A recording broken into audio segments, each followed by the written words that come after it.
Qual era o contexto espiritual, histórico, religioso e social da Reforma Protestante? É isto que você verá no vídeo de hoje. Para quem não me conhece, eu sou a Silvana do canal Diário Pentecostal, especialista em História e Teologia do Protestantismo no Brasil. Se você ainda não é inscrito, se inscreve no canal, deixe seu curtir e compartilha com seus amigos para que mais gente conheça o canal.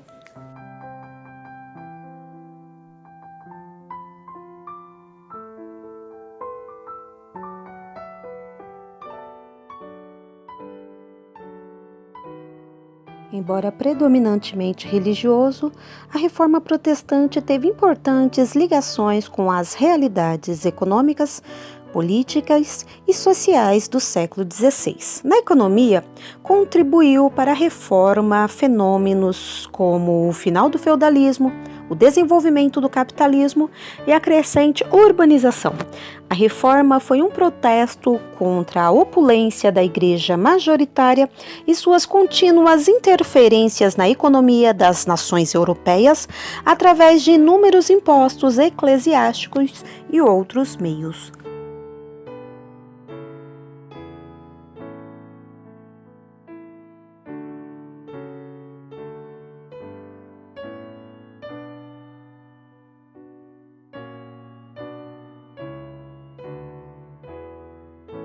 Na área espiritual, havia insegurança e ansiedade acerca da salvação, em virtude de uma religiosidade baseada em obras, também chamada de religiosidade contábil ou matemática da salvação. Débitos igual pecados e créditos igual boas obras. No final da Idade Média, veio o surgimento dos Estados Nacionais, eleição do imperador Rudolf von Habsburg em 1273 na Alemanha, o fortalecimento da monarquia francesa com Filipe IV o Belo, a primeira reunião do parlamento inglês em 1295, o declínio do papado, o papa arrogante Bonifácio VIII e as extravagâncias do papa Clemente.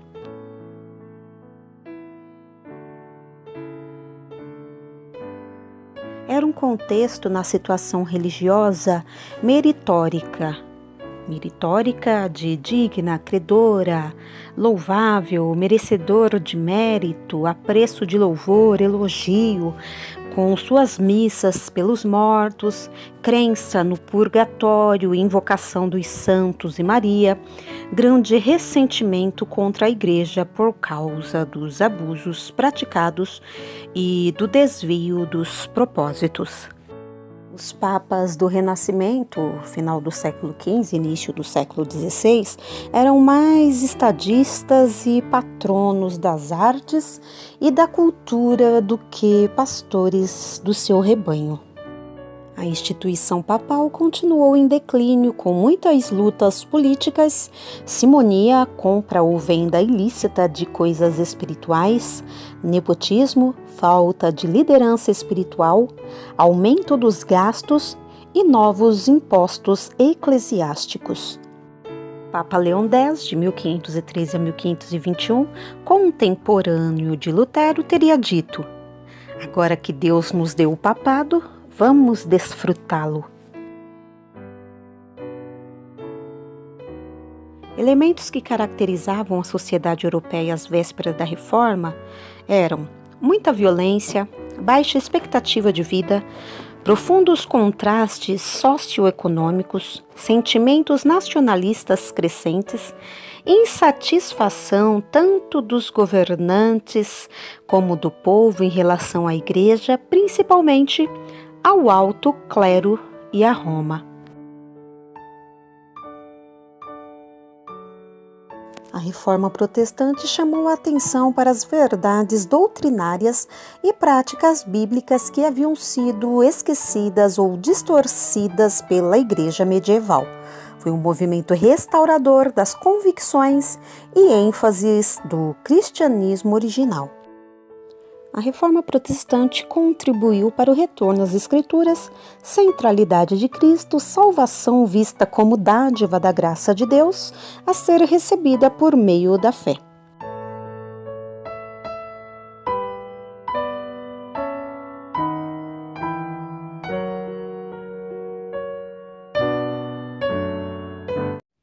Neste vídeo, os princípios e fundamentos da Reforma Protestante, iniciada na Alemanha no século XVI, tendo como figura central Martinho Lutero.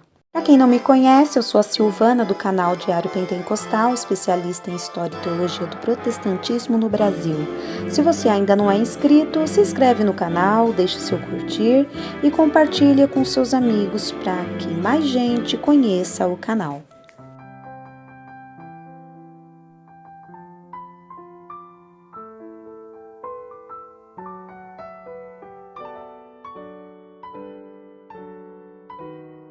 A Reforma Protestante foi um vigoroso movimento de revitalização da Igreja cristã ocorrido na Europa setentrional. Um fenômeno variado e complexo que incluiu fatores políticos, sociais e intelectuais. Seu elemento principal foi o religioso, ou seja, a busca de um novo entendimento sobre a relação entre Deus e os seres humanos. A Reforma Protestante, embora predominantemente religiosa, teve importantes ligações com as realidades econômicas, políticas e sociais do século XVI. Contribuíram para a reforma fenômenos como o fim do feudalismo, o desenvolvimento do capitalismo e a crescente urbanização. A reforma foi um protesto contra a opulência da igreja majoritária e suas contínuas interferências na economia das nações europeias através de inúmeros impostos eclesiásticos e outros meios.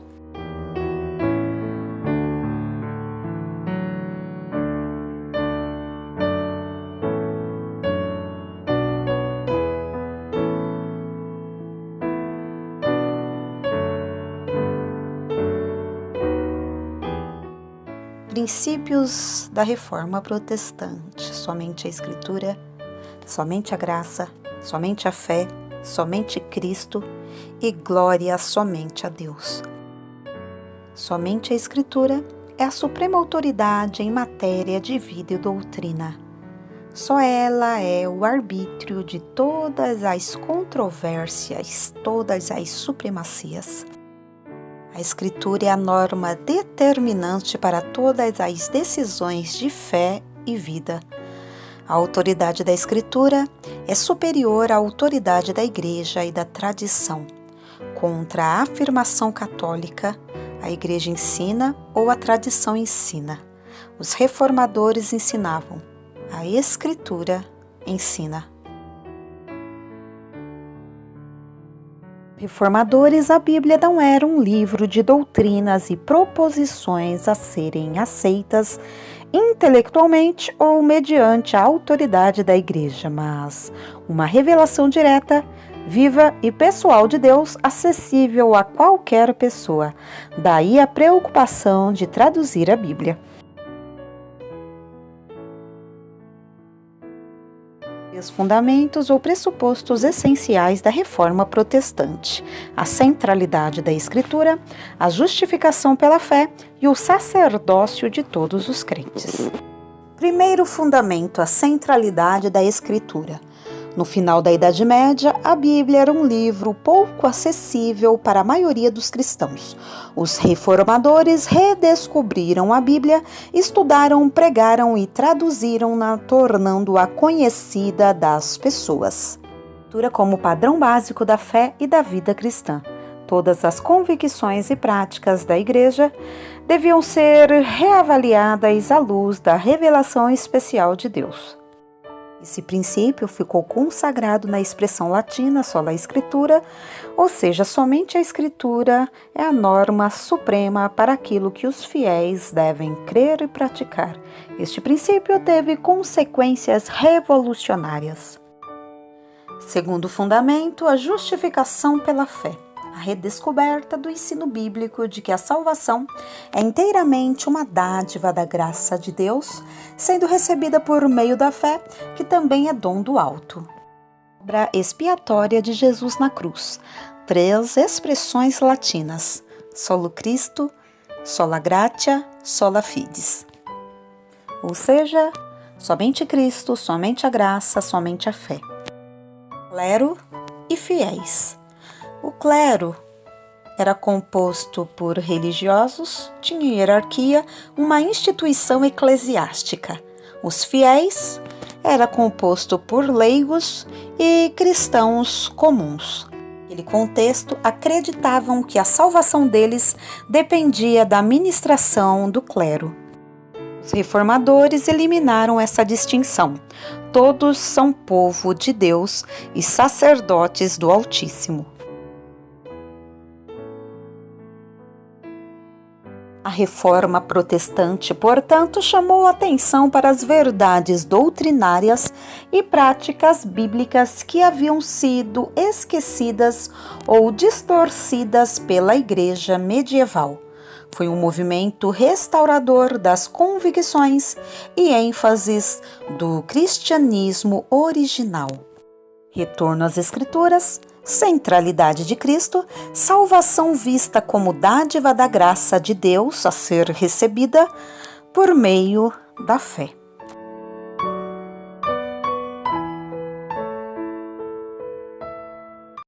Neste vídeo, uma publicação do jornal Mensageiro da Paz, número 14 de 1977, sobre Lutero, o grande reformador. Para quem não me conhece, eu sou a Silvana do canal Diário Pentecostal, especialista em História e Teologia do Protestantismo no Brasil.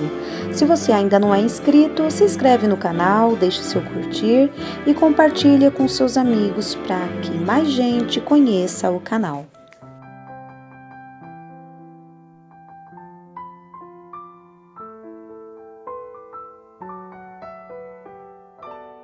Inúmeras vezes temos ouvido sobre o protestantismo. Muitos procuram desviar a atenção do mundo do caráter transformador da reforma e procuram tecer acusações contra o seu mais notável protagonista, Lutero. Os tempos clamavam por um reformador, tal como o povo de Israel no Egito por um libertador. Martim Lutero não é o autor do protestantismo, assim como Galileu não foi o autor dos movimentos da Terra. A Terra já executava sua rotação e translação. Ele descobriu isso e anunciou ao mundo. Newton não inventou a gravidade, ela já existia e ele a descobriu. Nicolau Copérnico não inventou a trajetória dos planetas em redor do Sol, sistema ou teoria heliocêntrica, simplesmente a anunciou ao mundo. Lutero não inventou o protestantismo, ele descobriu na Bíblia que o Senhor Jesus fundou a sua igreja e que esta não possuía cerimônias, práticas e ritos pagãos que foram gradativamente introduzidos com nomes cristãos, assim corrompendo a fé primitiva e os sãos princípios do cristianismo. Convém notar que o próprio julgamento de Lutero não se procedeu à luz das escrituras sagradas, e sim face ao direito canônico. O protestantismo não nasceu do cérebro de um homem. É um sistema religioso que nos legou os ensinos genuínos de Cristo que a tradição deixara de lado. Martim Lutero nasceu na Saxônia em 1483. Aos 18 anos entrou para a Universidade de Erfurt, onde estudou direito, teologia, história e literatura. Sempre se sobressaiu pela sua cultura, tanto entre seus companheiros, como mais tarde no clero entre os sacerdotes. No mosteiro, levava uma vida íntima atribulada. Vivia em constante luta interior na busca incessante dos verdadeiros princípios de Deus que o levariam posteriormente a entrar em polêmica com o Papa e contra as atitudes da Igreja. Lutero se dedicava inteiramente à vida do convento. Chegou ao ponto de esbofetear o próprio corpo na crença de que isto o ajudaria a alcançar o céu. Em Em 1511 foi a Roma representando sua ordem, percorreu a cidade e observou coisas estranhas em seus altares que lhe trouxeram dúvidas terríveis.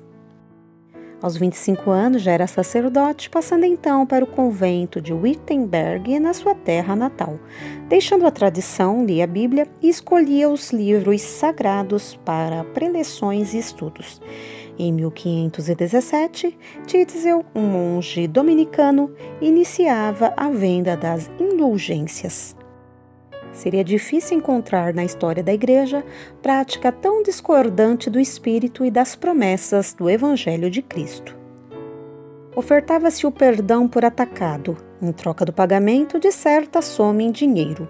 Tantas e tantas coisas chegaram aos ouvidos de Lutero através do confessionário que o monge agostiniano se convenceu que a venda de indulgências estava desviando o povo dos ensinos e do respeito a Deus.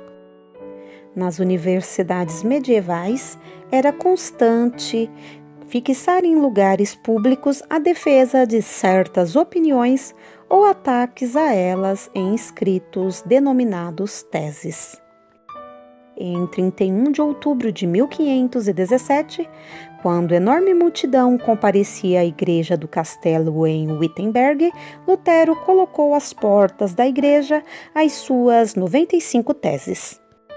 Nestas, ele declarava que as indulgências eram nulas para efeito de remover a culpa ou efetuar a situação das almas no purgatório e que o cristão tinha o seu perdão através do sangue de Cristo sem a intervenção das indulgências.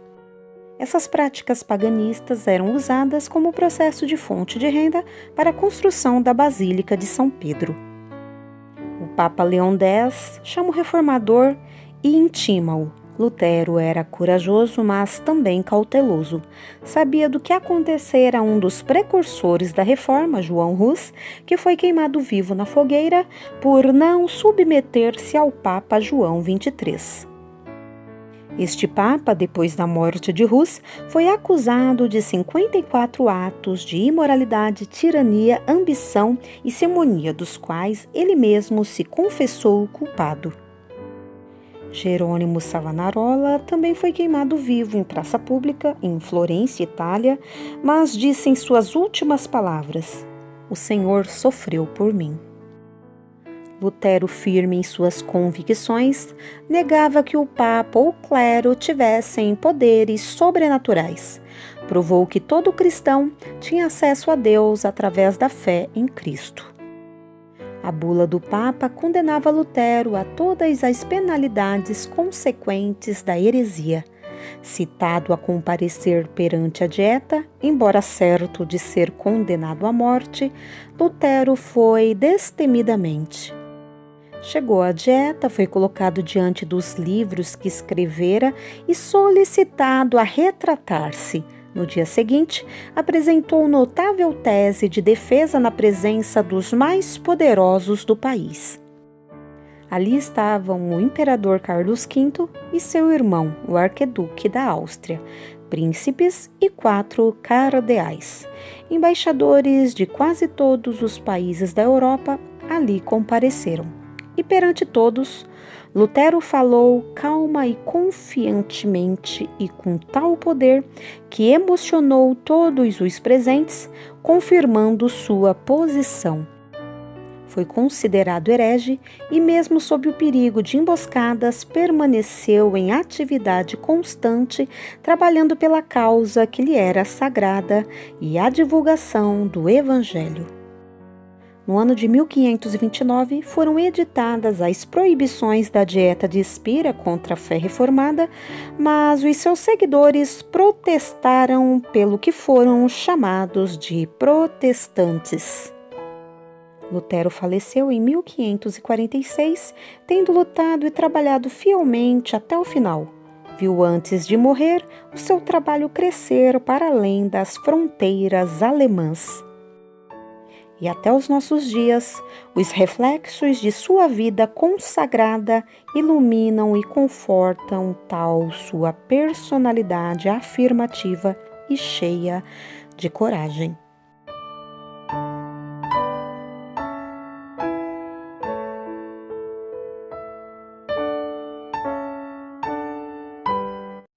No vídeo de hoje, uma breve biografia de Martinho Lutero, figura central da Reforma Protestante. Para quem não me conhece, eu sou a Silvana do canal Diário Pentecostal, especialista em História e Teologia do Protestantismo no Brasil. Se você ainda não é inscrito, se inscreve no canal, deixe seu curtir e compartilhe com seus amigos para que mais gente conheça o canal.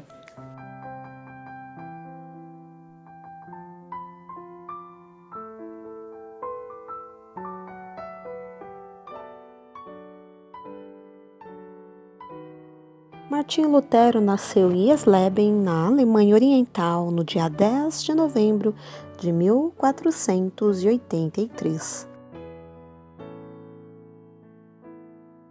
Filho de Hans e Margareta Luther, seu pai trabalhava nas minas e a família tinha uma vida confortável. Estudou em Mansfeld em 1492. Em 1497, estudou em Magdeburgo e em 1498 em Eisenach. Em 1501, ingressou na Universidade de Erfurt e, no ano seguinte, recebeu o grau de bacharel. Em 1505, concluiu o mestrado em Erfurt e começou a estudar direito. Em 1512, tornou-se doutor em teologia. Inicialmente, pretendia seguir a carreira jurídica, mas defrontou-se com a morte e resolveu abraçar a vida religiosa. No dia 2 de julho de 1505, durante uma tempestade, jurou tornar-se monge. Diante disso, ingressou na Ordem dos Eremitas Agostinianos em Erfurt. Em 1507 é ordenado e celebra a primeira missa. Em 1508, leciona filosofia moral em Wittenberg. Em 1513, começa a lecionar sobre os Salmos na Universidade de Wittenberg. Em 1515, leciona sobre Romanos e é nomeado vigário distrital sobre 10 mosteiros.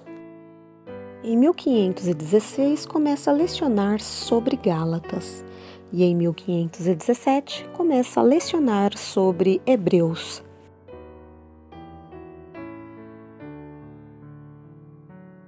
No ano de 1525, casou-se com Catarina von Bora.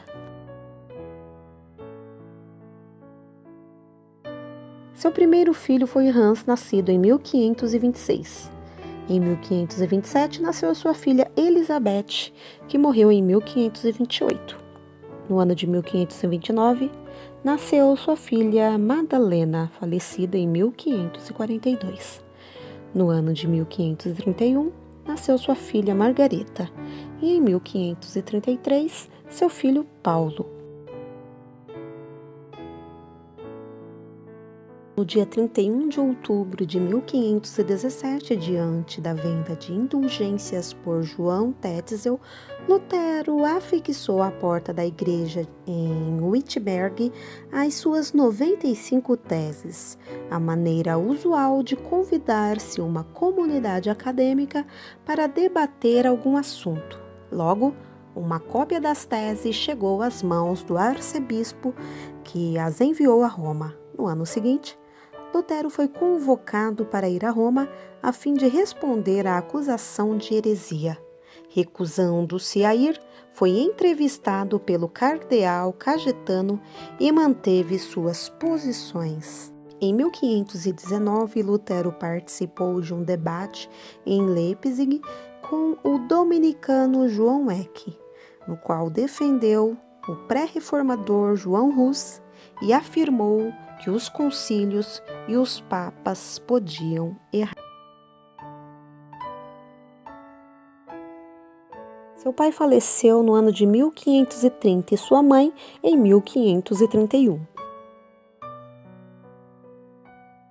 Martim Lutero faleceu no dia 18 de fevereiro de 1546 em Eisleben, sua esposa, no ano de 1552.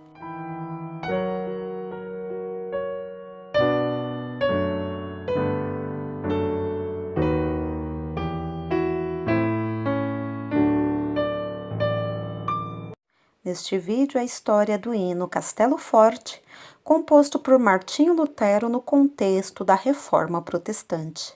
Para quem não me conhece, eu sou a Silvana do canal Diário Pentecostal, especialista em História e Teologia do Protestantismo no Brasil. Se você ainda não é inscrito, se inscreve no canal, deixe seu curtir e compartilhe com seus amigos para que mais gente conheça o canal.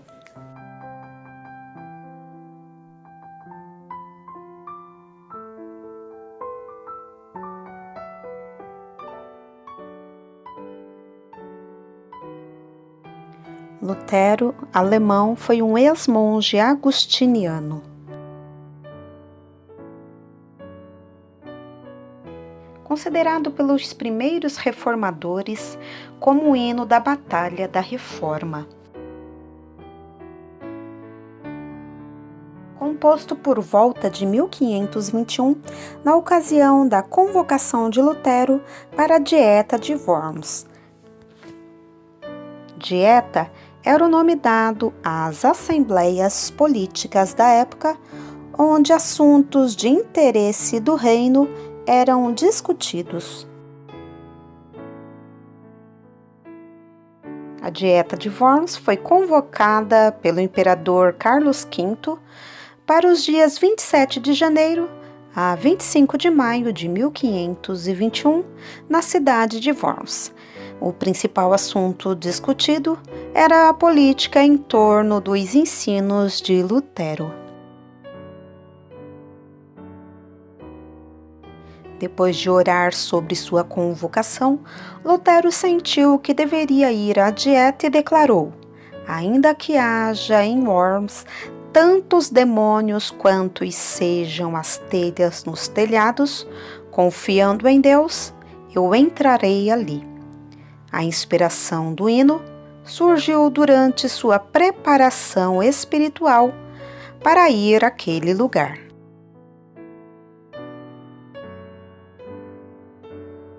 Contava Lutero que foi na leitura do Salmo 46 que ele recebeu a inspiração para compor esse hino. Deus é o nosso refúgio e fortaleza, socorro bem presente na angústia. Portanto, não temeremos, ainda que a terra se mude e ainda que os montes se transportem para o meio dos mares, ainda que as águas rujam e se perturbem, ainda que os montes se abalem pela sua bravura. Há um rio cujas correntes alegram a cidade de Deus, o santuário das moradas do Altíssimo. Deus está no meio dela, não se abalará. Deus a ajudará já ao romper da manhã. Os gentios se embraveceram, os reinos se moveram. Ele levantou a sua voz e a terra se derreteu. O Senhor dos exércitos está conosco. O Deus de Jacó é o nosso refúgio. Vinde e contemplai as obras do Senhor, que desolações tem feito na terra. Ele faz cessar as guerras até o fim da terra, quebra o arco e corta a lança, queima os carros no fogo. Aquietai-vos e sabei que eu sou Deus. Serei exaltado entre os gentios, serei exaltado sobre a terra. O Senhor dos exércitos está conosco, o Deus de Jacó é o nosso refúgio.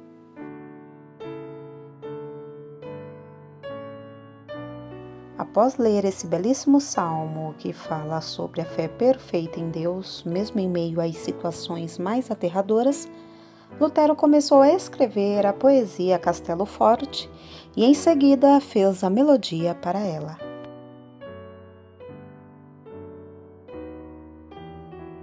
O poeta alemão Henrique Heine disse que os colegas que acompanhavam Lutero na viagem cantaram um hino com o seu líder enquanto entravam com ele pelas portas de Worms, atraindo a atenção da multidão.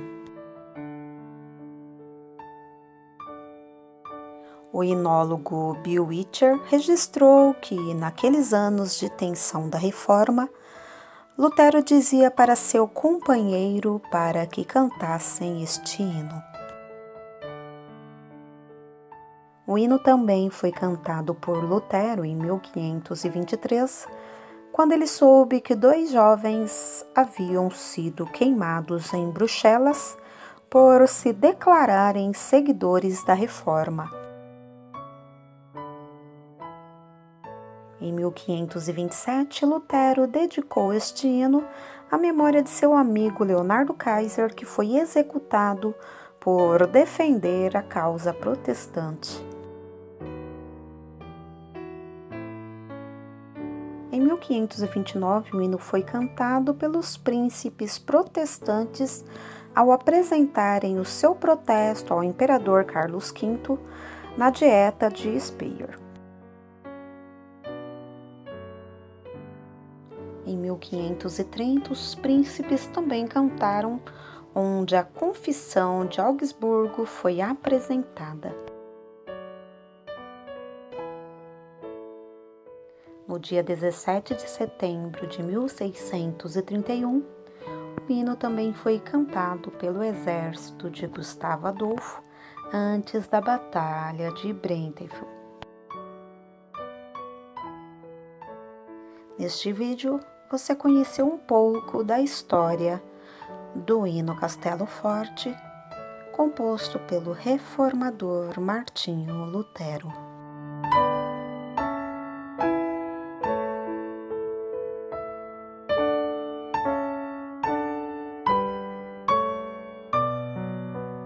Antes de Martinho Lutero, alguns cristãos tentaram executar uma reforma cristã. Neste vídeo, conheceremos alguns deles.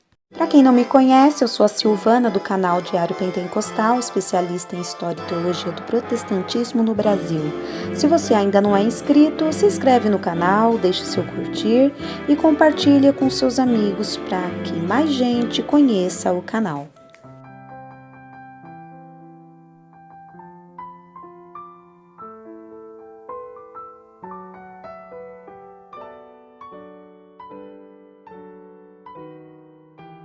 A Reforma Protestante foi um vigoroso movimento de revitalização da Igreja cristã ocorrida na Europa setentrional. Um fenômeno variado e complexo que incluiu fatores políticos, sociais e intelectuais, porém, seu elemento principal foi o religioso, ou seja, a busca de um novo entendimento sobre a relação entre Deus e o ser humano.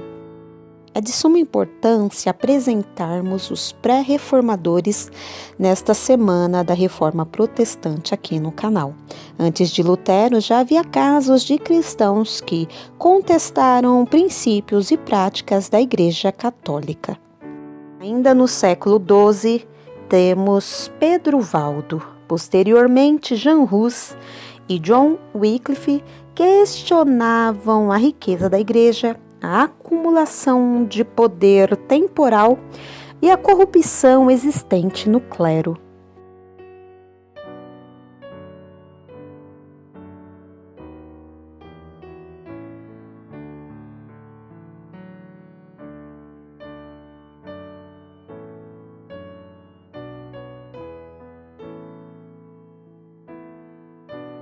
Movimentos dissidentes. Surgimento de alguns movimentos no sul da França. Isso provocou forte oposição da Igreja Católica. Cátaros ou albigenses no século XI. Sincretismo cristão, gnóstico e maniqueísta com um dualismo radical, espiritual versus material. Extremo ascetismo. O Quarto Concílio Lateranense de 1215 condenou-os. A Inquisição oficializada para combater esses e outros hereges.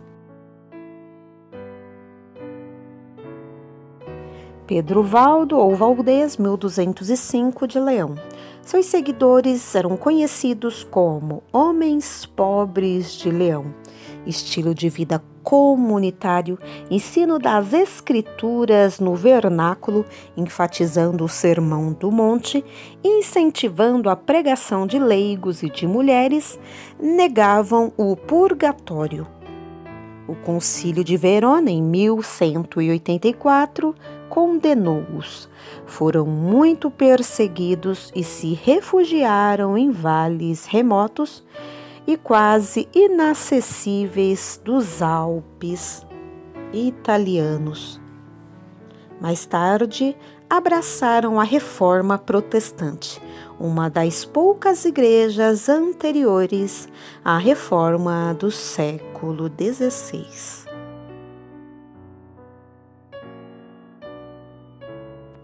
Os primeiros movimentos da Reforma ocorreram entre os séculos XIV e XV, com o surgimento de alguns movimentos esporádicos de protesto contra certos ensinos e práticas da Igreja medieval.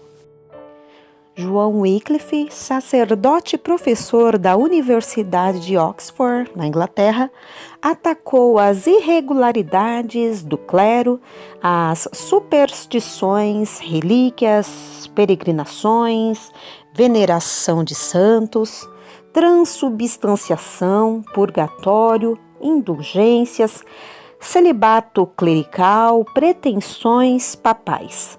Seus seguidores eram conhecidos como lollardos. Tinham a Bíblia como norma de fé que todos deveriam ler e interpretar. Um outro pré-reformador foi João Hus, sacerdote e professor da Universidade de Praga, na Boêmia. Influenciado pelos ensinos de Wycliffe, definia a Igreja por uma vida semelhante à de Cristo e não pelos sacramentos. Dizia que todos os eleitos são membros da Igreja e que seu cabeça é Cristo, não o Papa. Insistia na autoridade suprema das Escrituras. Foi condenado à fogueira pelo Concílio de Constança. Seus seguidores ficaram conhecidos como Irmãos Boêmios, 1457, e foram muito perseguidos. Outro reformador foi Jerônimo Savonarola, de 1452 a 1498. Jerônimo foi um frade dominicano de Florença, na Itália. Ele pregou contra a imoralidade na sociedade e na igreja, inclusive no papado. Governou a cidade por algum tempo, mas finalmente foi excomungado e enforcado como herege.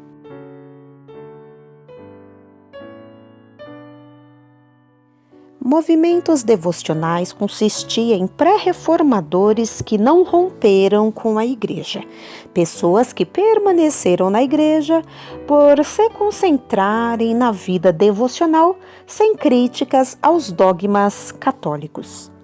Misticismo, movimento bastante forte na Inglaterra, Holanda e especialmente na Alemanha. Principais místicos: Meister Eckhart, 1327, Tauler, 1361. Amigos de Deus, Henrique Suso, 1366. Nicolau de Cusa, célebre teólogo e líder eclesiástico. A ênfase do misticismo era a união com Deus, ao amor, à humildade e à caridade. Eles produziram uma belíssima literatura devocional.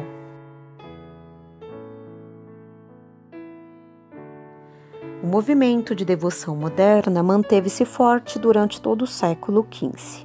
ênfases recaíam sobre a espiritualidade, leitura da Bíblia, meditação e oração, valorização da educação, criação de ótimas escolas, movimento leigo para ambos os sexos e exerceu grande influência sobre os reformadores protestantes, participantes conhecidos como irmãos da vida comum. A obra mais importante, A Imitação de Cristo, de 1418, escrito por Thomas à Kempis.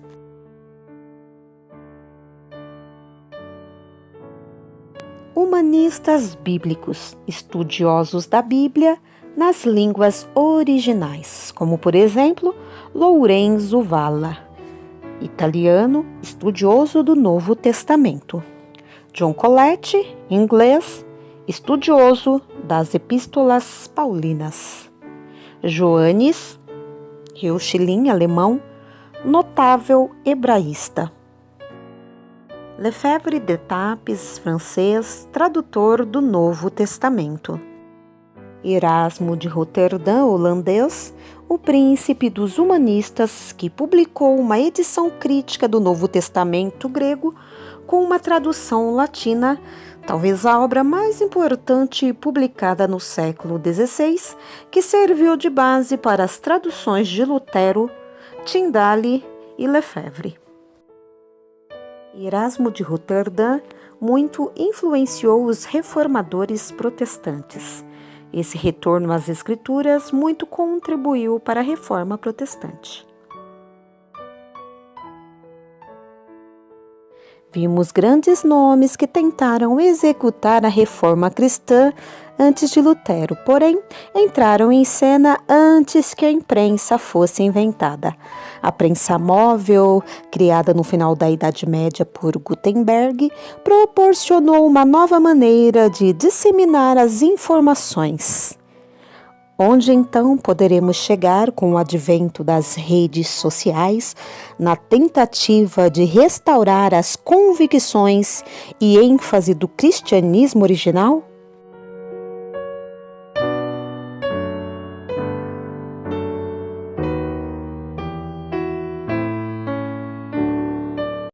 O fundador do protestantismo foi também um dos responsáveis por formular o sistema de ensino público que serviu de modelo para a escola moderna no Ocidente. No vídeo de hoje, a contribuição de Martinho Lutero para o sistema educacional do mundo. Martinho Lutero, nascido em Esleben, na Alemanha, em 1483, foi um monge católico alemão pertencente à Ordem dos Agostinianos. A partir de 1515, Lutero começou a contestar sistematicamente algumas das principais concepções da Igreja Católica. Tais contestações chegaram ao ápice em 1517, quando o monge afixou 95 teses nas paredes da igreja do castelo de Wittenberg. O conteúdo dessas teses dizia respeito ao tema das indulgências. Esse gesto de Lutero que deu início à Reforma Protestante e mudou a história religiosa e política da Europa. A Reforma Protestante, que teve como cenário a Alemanha do início do século XVI, se inicia como um movimento de ordem religiosa e acaba, entretanto, ultrapassando esse âmbito e influenciando, quando não, suscitando movimentos de reforma nas mais diversas áreas da sociedade. Na educação, o pensamento de Lutero produziu uma reforma global do ensino, alemão, que inaugurou a escola moderna. E os seus reflexos se estenderam pelo Ocidente e chegaram até os dias atuais.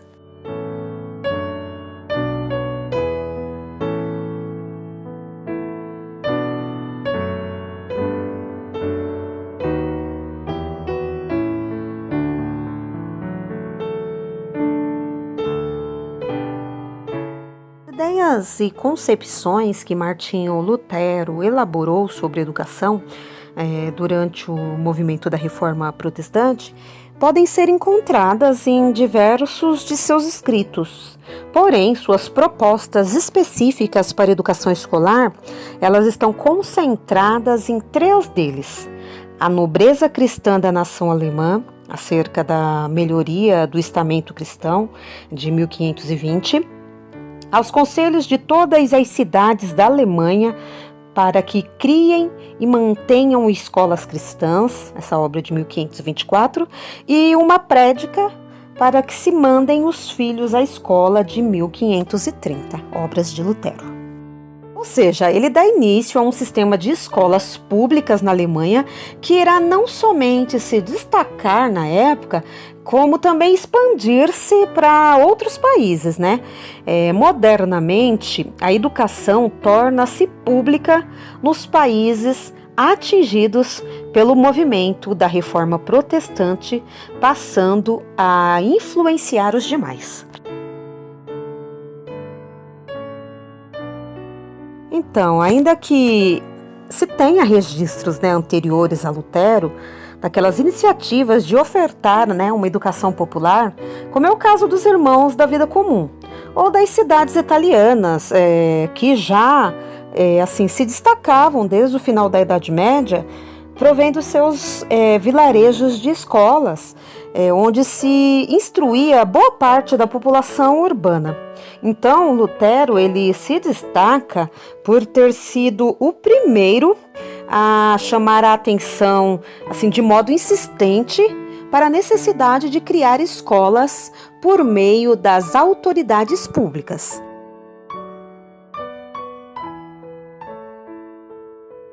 Em termos educacionais, toda a época da Reforma ela pode ser considerada uma era em que se constata um progresso educacional. Um historiador alemão, o Gerhard Menck, ele certa feita afirmou que após o ímpeto educacional preparado pelo humanismo e que fora fortemente acelerado e institucionalizado pela Reforma, houve a partir da realidade confessional da segunda metade do século XVI, uma fase intensiva de fomento à escolaridade. Então, muitas das propostas de Lutero não conseguiram, um total êxito, na sua implementação. Mesmo que durante a vida dele, ele mesmo tenha apresentado uma atuação direta na reorganização de certas escolas, diversos fatores contribuíram para que algumas não se estabelecessem, além do que muito do que começou a ser construído e reorganizado com base nas ideias de Lutero, acabou sendo destruído durante a Guerra dos 30 Anos, e depois teria levado muito tempo para se reerguer. De igual forma, algumas das ideias dele quanto aos métodos, currículos, entre outros, acabaram se efetivando na prática, de forma diferente das suas propostas, visto que se, concretizaram, sobretudo na segunda metade do século, após a sua morte, assumindo muito mais as ideias de seus colaboradores.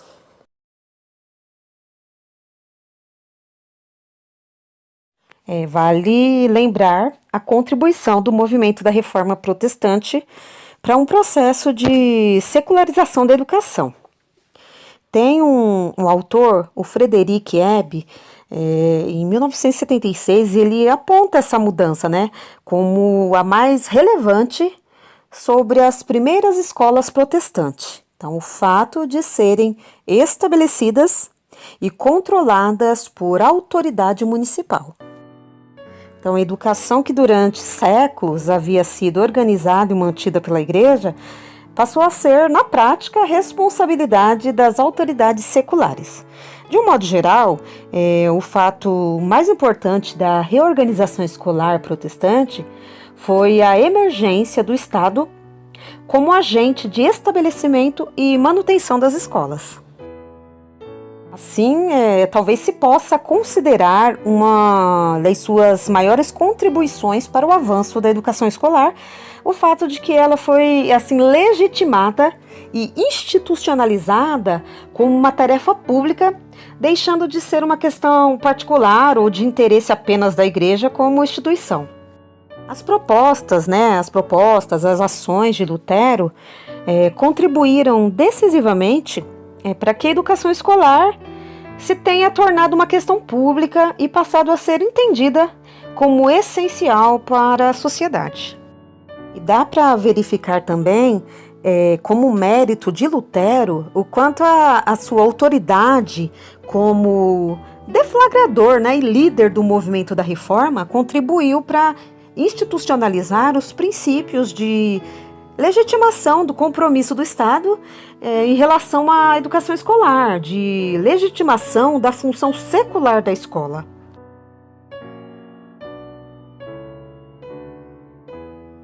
Quando Lutero caracterizou o Estado, né, pela sua própria natureza e para benefício da sociedade, como responsável pela educação escolar, Lutero teria avançado, né, em um ponto primordial para que não somente a educação se libertasse do monopólio da igreja, que no âmbito geral assim, a restringia apenas a alguns, né, mas que também para que ela adquirisse o caráter de um dever do Estado e direito do cidadão, né, características que se tornaram essenciais no mundo moderno quando a gente discute o direito à educação de todos.